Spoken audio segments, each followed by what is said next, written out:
3月25日，求主加能賜力。經上記着說，神說了1次、2次，我都聽見，就是能力都屬乎神。詩篇62篇11節。讓我哋同來思想經上嘅話。為什麼基督徒要培育生命嘅內在質素？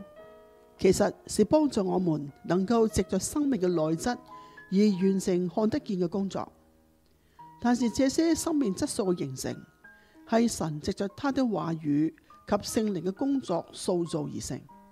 這一切都是出於神嘅能力。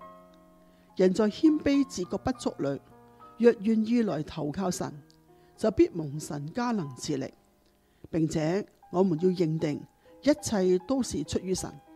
在任何境況中，主都為我哋預備，叫我哋能夠學習和經歷。例如主使我軟弱，以致我可以學習謙卑服從。讓我哋同心禱告。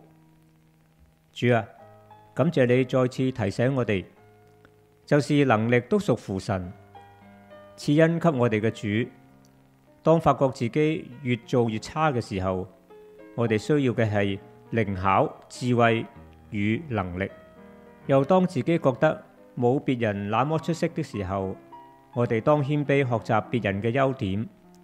主啊，呢啲能夠改善工作嘅內質，除了主以外，有誰可以給我們呢？主啊，心願我哋不但祈求那些看得見嘅工作能力，我們更加要祈求那些看不見但卻叫我哋有良好工作表現嘅內質。求主賞賜一切，讓我哋有更出色嘅工作，活出經上嘅話：我靠着那加給我力量的，凡事都能做。感謝神，奉主耶穌基督聖名求，阿門。心靈回響，人的能力與智慧都很有限。今日就讓我們的不足來見證施恩的主是何等的真實與豐盛。